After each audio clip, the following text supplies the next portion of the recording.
கள்ளி தி. ஜானகிராமன். சட்டையை கழற்ற முடியவில்லை. விடேன் விடேன் என்று வேர்வை இழுத்து பிடித்து கொண்டிருந்தது. வேர்வை மட்டுமில்லை, பிடிக்க பிடிக்க தைத்திருந்த தையலும் சேர்ந்து கொண்டது.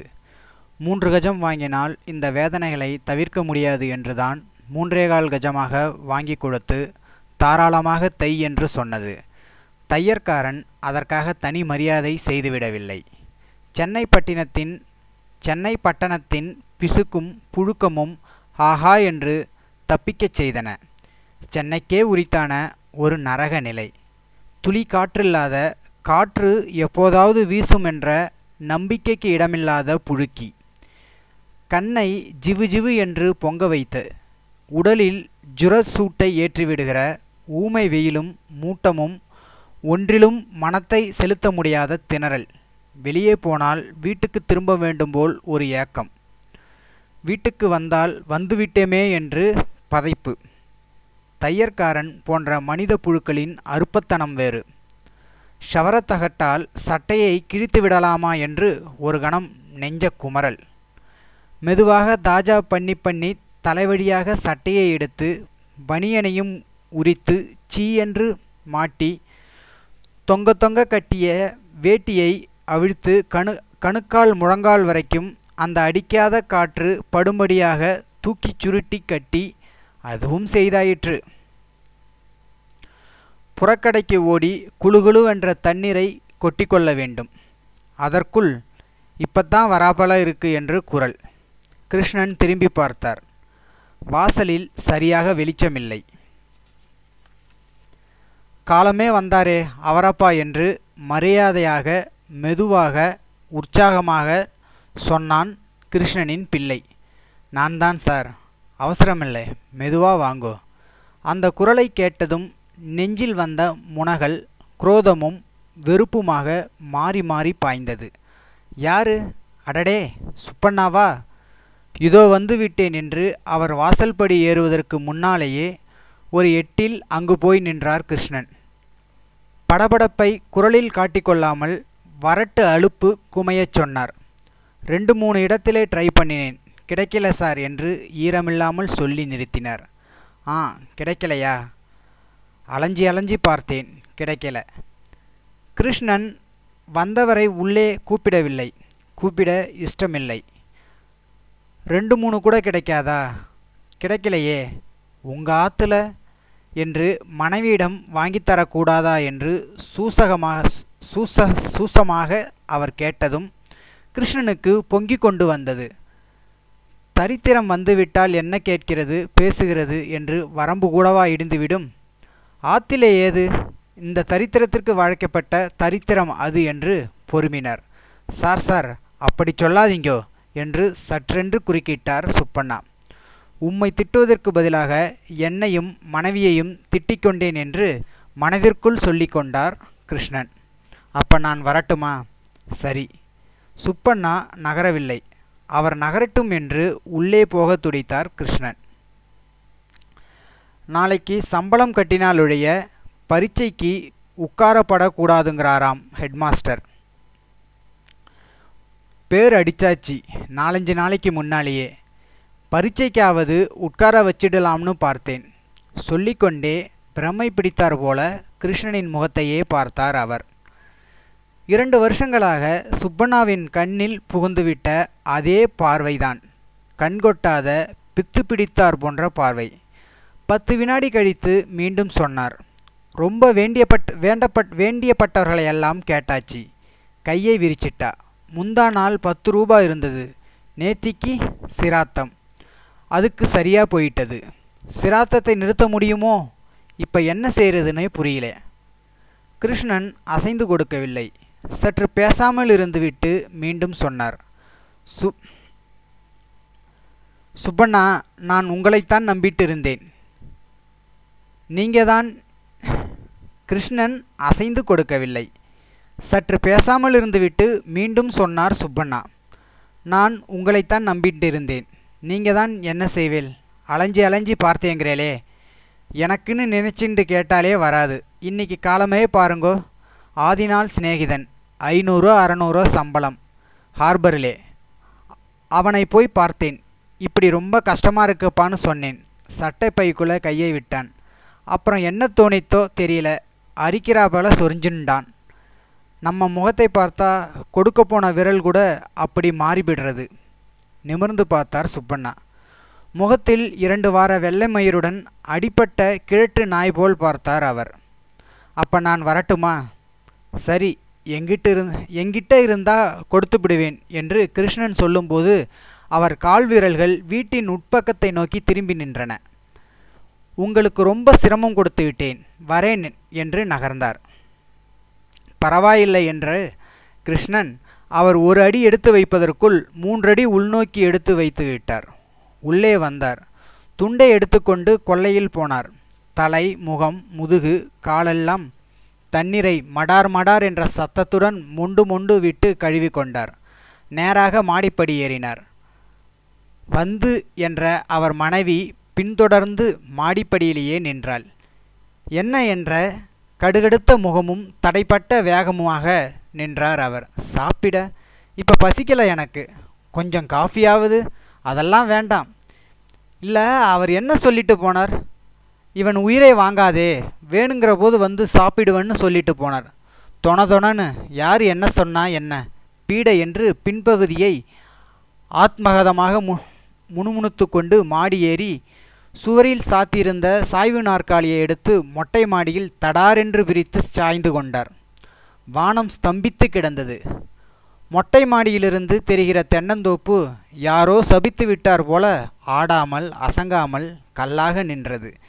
அங்கு இரவு பகலென்று பாராமல் கத்துகின்ற நார்த்தங்குருவிகள் கத்தவில்லை. வானில் நட்சத்திரங்களும் தெரியவில்லை. ஒரு அசட்டு சாம்பல் மூட்டம் போட்டிருந்தது. அந்த மூட்டத்தில் வாழைக்காய் குடாப்பில் அகப்பட்டது போல உடல் வெந்தது. நனைத்து துடைத்த முதுகு, நெற்றி, ஆடு சதையெல்லாம் மீண்டும் வேர்த்து இம்சித்தின. என்ன இன்பமான பட்டணம்! கெட்டவர்கள் சேர்கிற பட்டணம், கெடாதவர்கள் சேர்கிற பட்டணம், பசிக்கிறவர்கள் வந்து சேர்கிற பட்டணம், இருக்கிறவர்கள் போதாதென்று ஊரிலிருந்து வேறு பணத்தை கொண்டு வந்து வயிற்றில் அடிக்கிறவர்கள் தொகையை பெருக்குகிற பட்டணம். பட்டணத்திற்கு வந்ததிலிருந்தே நீ ஆளே மாறிவிட்டாய் என்கிறார்கள் ஊரிலிருந்து வந்து விட்டு போகிற நண்பர்கள். ஆமாம், மாறித்தான் விட்டார் அவர். சுப்பண்ணா 10 ரூபாய் கேட்டார். கீழே பெட்டியில் இருக்கிறது 15 ரூபாய். எடுத்து கொடுக்கலாம். ஏன் கொடுக்க வேண்டும்? ஒரு கையெழுத்து கேட்டேனா, கொண்டேனா?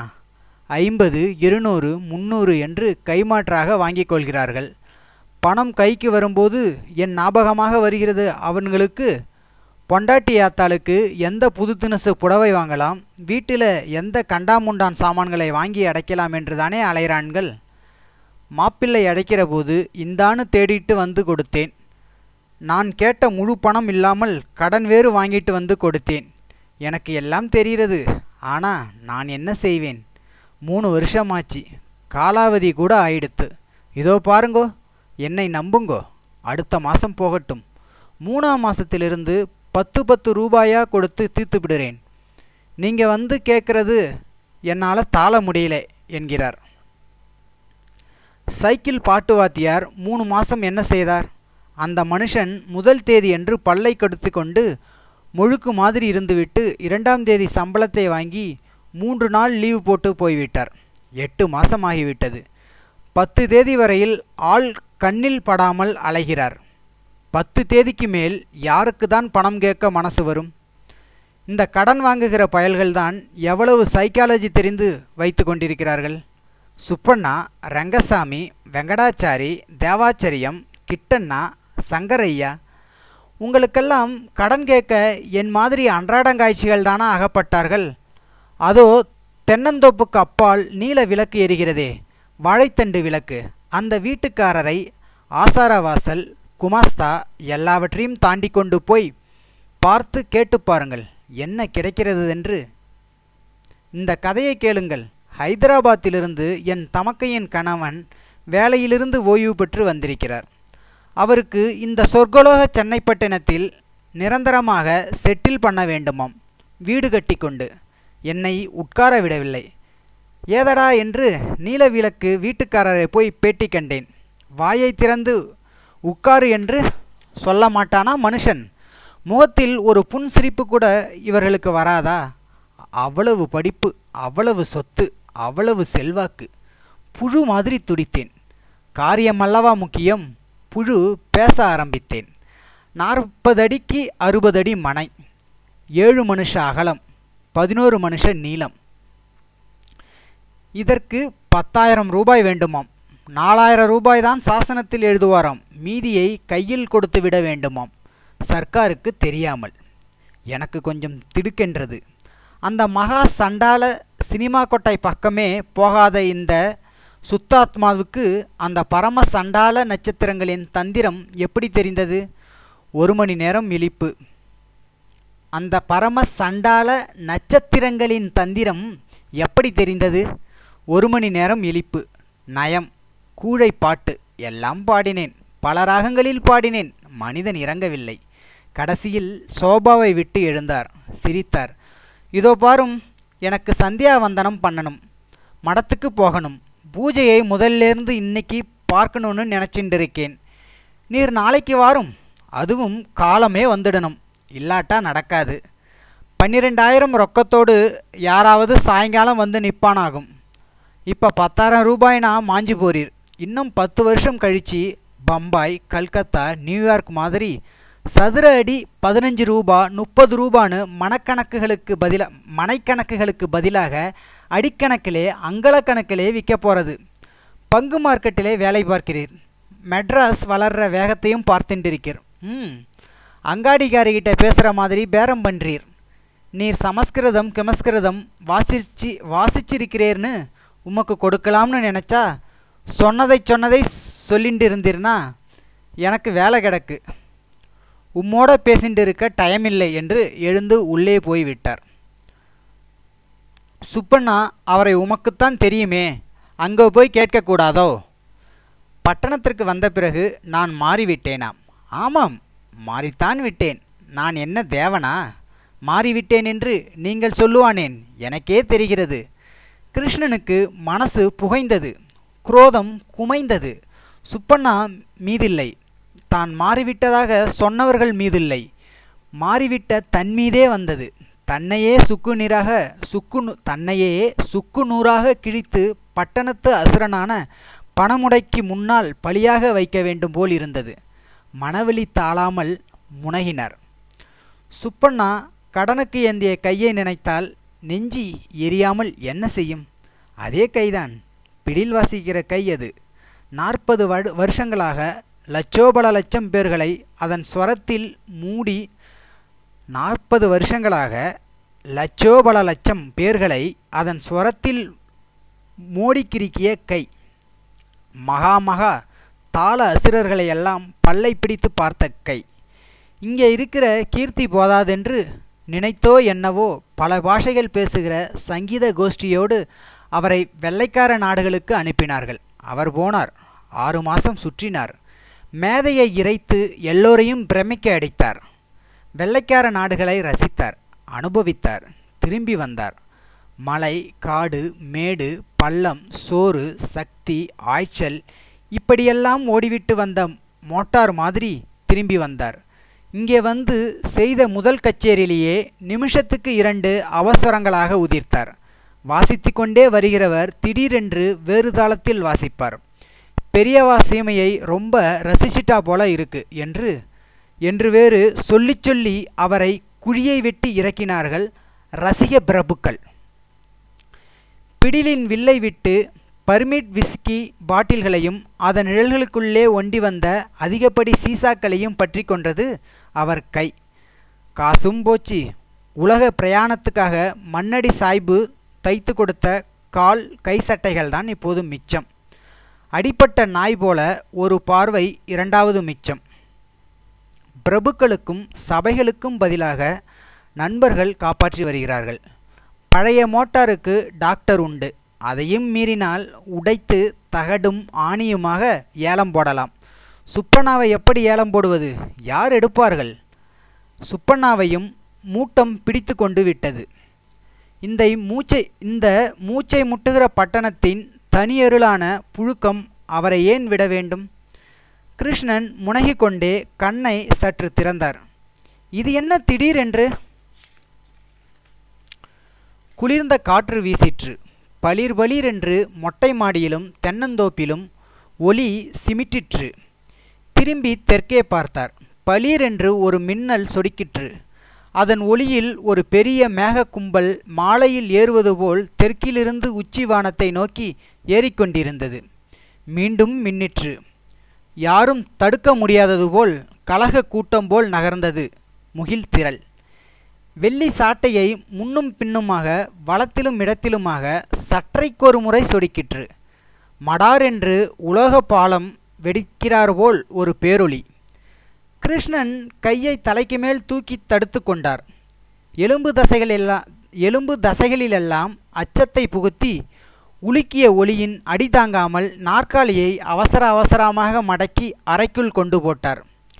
உள்ளேயும் ஒளி அவரை துரைத்து கொண்டு வந்தது. சுவர்கள், அலமாரி, புத்தகங்கள், இண்டு இடுக்கெல்லாம் வெள்ளியொளி பாய்ந்து மறைந்தது. மார்பு, முதுகு, முகமெல்லாம் சில்லிட்ட காற்று பட்டு குளிர்ந்து சிலிர்த்தது. அவர் விளக்கை போடவில்லை. இமைப்புக்கு இமைப்பு அறையில் குதித்து நிரப்பிய ஒளியை தடுக்க மனமின்றி பேசாமல் நின்றார். பீரோவுக்கும் புத்தகங்களுக்கும் வேடிக்கையாக இருந்தது. மறுகணமே அந்த இருள் விரட்ட விரட்ட திரும்பி வரும்போல் காக்காய் போல் அறையை வந்து கவ்விற்று. இடி வானத்தில் மூளைக்கு மூளை உரிமிற்று. முடுமுடுத்தது. எதிரொலிகள் நீண்ட கோர்வையாக ஓடித் தேய்வதற்குள் மடேரென்று பின்னால் நின்று தலையில் அடித்தார் போல ஒரு சிரிப்பு இடிக்கும். துமுதுமுவென்று முழவின் அதிர்வாய் அதிர்ந்து ஒடுங்கும். சரசரவென்று கம்பி கம்பியாய் தூற்றல் மண்ணை நோக்கி பாய்ந்தது. மின்னலின் ஒளியில் கம்பிகள் மெலிர்ந்து நீண்டன. கிருஷ்ணன் பார்த்தார். தென்னந்தோப்பு குளித்து கொண்டிருந்தது. குடிசைகள் குளித்தன. மின்னலும் குளித்தது. கூடல் வாயில் நீர் சுமந்து வெளியே கொட்டிற்று. ஜன்னல் சார்பில் நீர்த்தோரணம் கட்டி தாரையாய் விழுந்தது.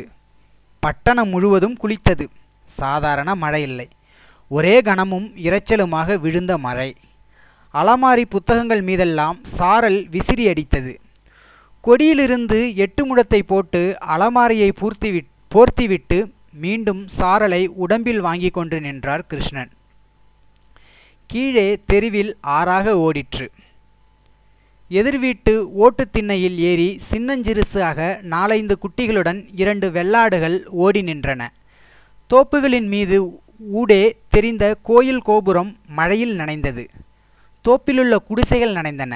பின்னால் திரும்பிய போது நீல விளக்கு வீட்டுக்காரர் வீடும் மனைகளும் நனைந்து கொண்டிருந்தன. முருங்கை மரமும் வாழை மரங்களும் நனைந்தன. பட்டணம் முழுவதும் நனைந்து கொண்டிருந்தது.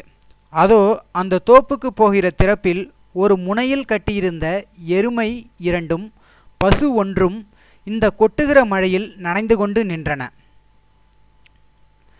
200 மைலுக்கு அப்பால் உள்ள தன் கிராமத்து மாடுகளை கிருஷ்ணன் நினைத்து நினைத்து பார்க்கிற வழக்கம். கவனை நிறைய வைக்கோல் திணித்து கிடக்க வேண்டிய மட்டும் தின்று கொண்டிருந்த கொடுத்து வைத்த ஜென்மங்கள் அவை. இங்கே இந்த 3ம் கால்வாய்க்கரையிலிருந்து வாங்கி போட்ட வைக்கோல் ரேஷனை கடித்துவிட்டு இளம் வெயில், உச்சி வெயில், மாலை வெயில் எல்லாவற்றையும் தாங்கிய வண்ணம் முளையை பார்த்து கொண்டே தவம் கிடைக்கும்.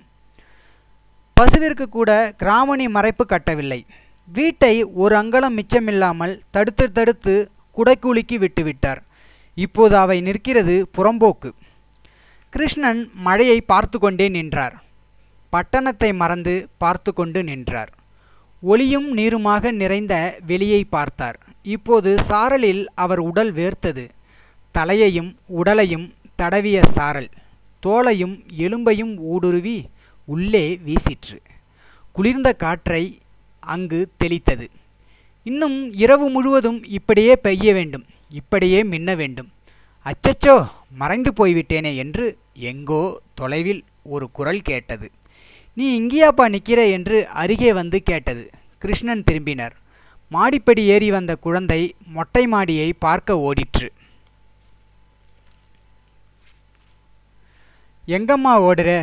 துணி உலர்த்திருக்காயா என்று கூட ஓடி மழைக்கு பயந்து சார்பிற்குள்ளேயே தடைப்பட்டு நிற்கிறார் அவர். நீ போப்பா, பேசாமல் நின்றுட்டு இருக்கிய, இங்க வாப்பா, இது ரெண்டையும் உள்ள கொண்டு வை, எனக்கு தூக்க முடியலப்பா என்று சொட்ட சொட்ட மழையில் நனைந்து கொண்டே கத்தினாள் குழந்தை. மின்னலில் குழந்தையின் முகம் உடம்பெல்லாம் பளிச்சிட்டது. மின்னலில் குழந்தையின் முகம் உடம்பெல்லாம் பளிச்சிட்டது. ஒரு தாவாக தாவி ஓடினார் கிருஷ்ணன். நீ உள்ளே போ, நான் கொண்டு வந்து வைக்கிறேன் என்று கட்டைச்சுவர் மீதிருந்த மண் தொட்டியை 2 கைகளாலும் அணைத்து உள்ளே கொண்டு வைத்தார். மறுபடியும் ஓடிப்போய் 2வது தொட்டியையும் உள்ளே கொண்டு வைத்தார். விளக்கை போட்டார். ஆழமில்லாத அகல மண் தொட்டிகள் 2ம் உள்ளே உட்கார்ந்து கொண்டிருந்தன. அவசர அவசரமாக தொட்டிலில் தேங்கியிருந்த தண்ணீரை கையால் இறைத்து வடித்தாள் குழந்தை. உனக்கு தெரியாதாப்பா, இதுக்கு ரொம்ப தண்ணியே கூடாதுன்னு என்று அவரை கடிந்து கொண்டாள். மறந்து போயிடுத்து என்று கள்ளிகளை பார்த்தார் அவர். 2ம் கள்ளிச்செடிகள். சப்பாத்தி மாதிரி தட்டை இல்லை, உருண்டை கள்ளிகள். சாம்பல் நிறமான கள்ளிகள். இலை இல்லை, வெறும் தண்டு தண்டாக பக்கவாட்டில் காய்கள் போல உருண்டை கண்ட கள்ளிகள். அழகுக்காக அதை தொட்டி வாங்கி கொடுக்க சொல்லி வளர்த்திருந்தாள் குழந்தை. அவள் டீச்சர் அம்மாவின் அக்கா 3ஆம் வருஷம் பல வாத்தியார்களோடு அமெரிக்கா போனபோது அதை எடுத்து வந்தாளாம். அபூர்வமான கள்ளியாம் அது. 2 தண்டை ஒடித்து வந்து வளர்த்த பயிர் அது. இது பாலைவனத்து கள்ளிப்பா, தண்ணி ரொம்ப ஊற்றப்படாது என்று வாங்கி வந்தவுடனேயே எச்சரித்திருந்தாள் அவள். காலையில் கண்ணை பிட்டு கொண்டவுடன் மாடிக்கு போய் ஒரு தடவை பார்ப்பாள்.